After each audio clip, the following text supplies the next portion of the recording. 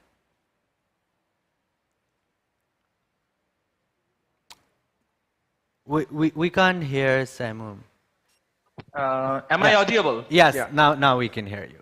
Okay. I think it's the mic. Okay. Thank you, Usama. It's great to see you, even in cyberspace. So these days we exist both in online and offline. It's a total new dimension that we face, and anything happens online have consequences offline and vice versa.